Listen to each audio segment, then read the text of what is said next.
Matt, can you just describe the winning play? Evan bringing it into the zone, Che making that shot. Yeah, Che had a good shot on net. They had two guys in front of the net, kind of bounced off one of their skates, and I was just off to the side and rolled to me, and I just tried to get it on net as quick as possible before the goalie could get back. Matt, where did Evan get? I mean, everybody looked like they were winding down and wearing down from the pace, and all of a sudden he came up like supercharged and just went flying down the ice. Where did he summon that from? Yeah, little Energizer bunny. I don't know. He finds energy out of. I don't know where he finds it, but yeah, he's a very energy guy, and that's what he brings to the team. And he gets his legs going, which is good to see, and it gets the boys riled up.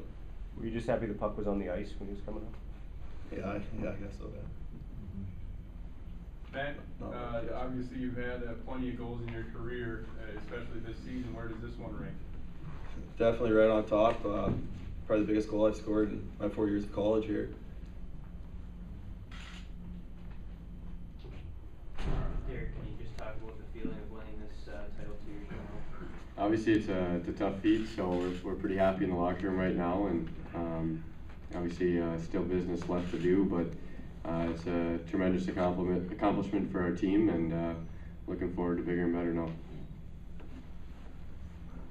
Derek, you guys kind of avoided touching the trophy on the ice. You got any guys yelling at each other or kind of saying anything to make sure to? Yeah, there's a little tension, I guess, there. Aaron Dell almost kind of swiped it when he came in the pile, but no, it's just kind of one of those things. We won the McNaughton and just kind of decided as a senior class that we weren't going to touch it, and obviously winning the Broadmoor we did the same thing, so we're saving it for hopefully the biggest. You didn't touch the McNaughton either? Nope, didn't touch it. Any other questions? For either one of the guys, was there a point during that first overtime where any frustration set in? It seems like you guys had a lot of really good chances, and Britain seemed to get over there and somehow make a couple of really nice saves. Yeah, I think both goalies were the MVPs of the game. They both stood on their head, and the way they were playing, I didn't think the game was going to end anytime soon. But yeah, they definitely were battling back and forth. Lots of good chances both ways, and ended up getting in the second OT.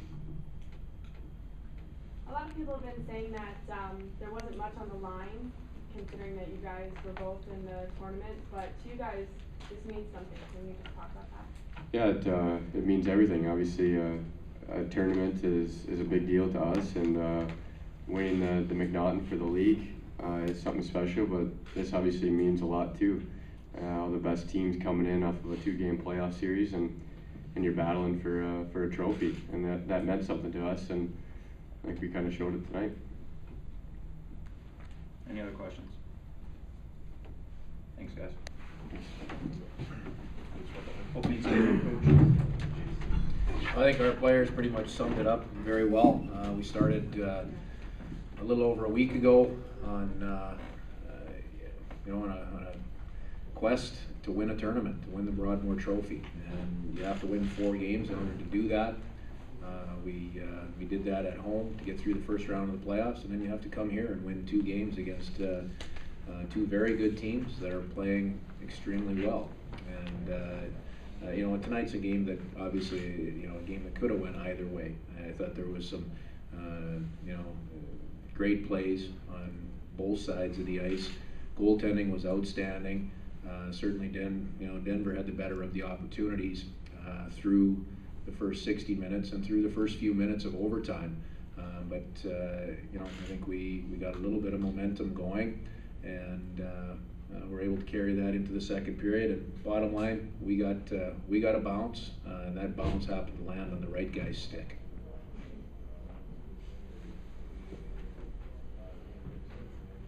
Brett. Dave, what kind of got you guys going at the end of the first overtime? It seemed like there was a long stretch where Denver was buzzing quite a bit. Yeah, I thought probably the first 10 minutes of overtime, they had probably the better opportunities, a little more time in possession, but we got into a bit of a rhythm. We were able to roll 4 lines, use everybody on the bench, and we started to get in a little bit of a rhythm, and that seemed to build in terms of momentum through the last half of the first overtime, and like I said, carried into the second overtime. there a difference between this year and last year, and can you describe some of the feelings between this year and? Yeah, it's hard to compare. I think those will probably be things that we spend time maybe thinking about more after the year, but there is a difference. Obviously last year we went through a little different process. We we won a 3-game series at home. It was very emotional, and then we came into the tournament having to win 3 games, and physically and emotionally, it was a emotionally it was a great high to win the tournament last year, but also both physically and emotionally it was pretty draining, and I don't feel that way this year. Like I said, this game could have went either way, but the way it did end, allows us to leave St. Paul with a great feeling and the Broadmoor Championship. Anxious moments at all, seeing that game go into overtime and then a second overtime, knowing that, you could be in action again, as soon as 5 days from now? No, we've got lots of time to rest and recover. No concerns there. Obviously, the one thing that crosses your mind are injury concerns if you do get fatigued or the game does continue to go a little bit longer. Both teams are going to be playing next weekend, and you want to be at your best and your healthiest, going into into that weekend. But that's really the only concern. Beyond that, we've got plenty of time to recover physically from an overtime or 2. Coach, just following up on the injury thing, it looked like the referees basically put the whistles away in the overtime. Was that a concern? I mean, there was a lot of scrappy play. Well, but there really wasn't a lot of scrappy play. There was, I thought it was good hockey. There was, there was maybe a couple of guys stepped on a stick here or there and fell down, but beyond that, I thought it was good hockey both ways. So no, there really wasn't. I wasn't concerned about that. And you know what? I thought the refs, they let the players decide it, and they said there were some great plays both ways, and we got the rebound at the right time. Dave, if Matt wins the Hobie, will he be allowed to touch the trophy? Well, I guess that's going to be up to him, and probably his 6 classmates. They'll probably work that out and have a plan. If he was fortunate enough to be in that situation, but that's something that obviously it's very important, but I don't think that's something that is even near the front of Matt Fratton's thoughts. He's just such a team-orientated guy, and he and his senior class obviously have other goals along with the rest of the guys in the locker room. Bruce? Dave, boy, the puck seems to be coming to Matt. You know what I mean? It just seems to be coming to him, and I kind of watch things a little bit. Him and Evan. It looks like Evan comes down in certain situations, and Matt's looking for a hole. They seem to have something really special going right now. Well, we've got a rule on our team: if you enter the offensive zone and Fratton's on the ice, you have to give it to him.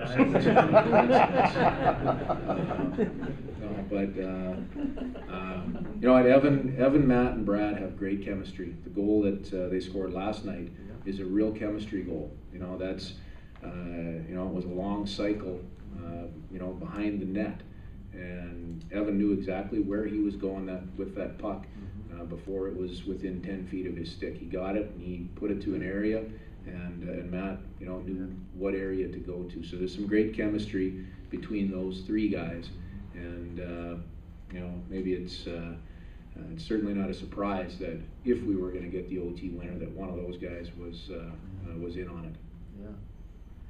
Is Matt surprising you at all? It kind of seems like a little out of nowhere a bit. You know what I mean? Yeah, to say that I don't know. Surprise is the right word. Mm-hmm. He's a good hockey player. We've known that for a long time. This young man has gone through some real life issues. I'm not even going to call them struggles. They're just real life things over the last couple of years.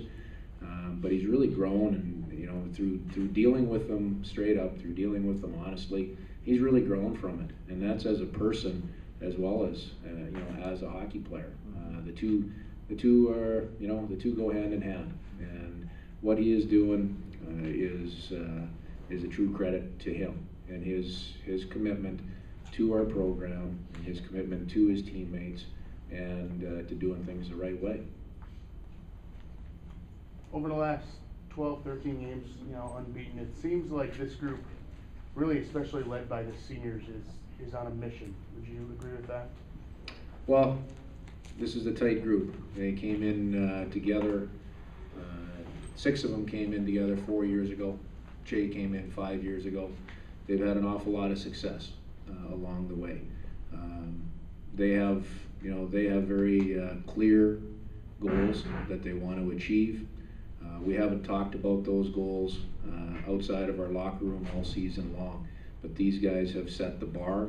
They know what they want to accomplish, but more importantly, they're aware of the things that they need to do on a daily basis in order to have a chance to accomplish those. And to me, that's the real special thing about this class. It's easy to have goals. It's not quite as easy to be willing to do the hard things day in and day out that give you an opportunity to achieve those goals. Dave, you got a goal from Christo last night, a couple points today. Are you surprised the way he's come back? Well, you know, I said last night, I think he's got a long ways to go yet, conditioning-wise.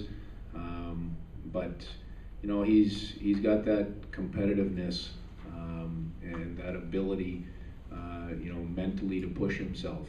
And I think that's probably what gave him a chance to be successful this weekend and got him through the weekend.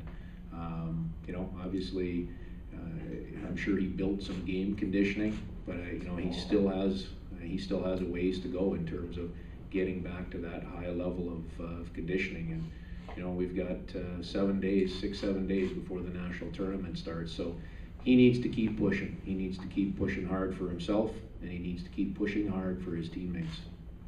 Can you talk a little bit about the atmosphere here in the fan base both nights? It was awesome. That's all I can say. It continually surprises me, even though it shouldn't. The passion that our fans have. You know, you come out and warm up tonight, and it was a sea of green and white. And you know, it's kind of fun because everybody wearing green and white is obviously cheering extremely hard in our favor, and everybody else is cheering against us. So no matter what other color jersey they happen to be wearing. So that's what makes this tournament fun. But for us, it's real special to look up in the stands and see that number of people wearing the green and white and here to support us. And that is, I don't know if you can really summarize that, in a few words.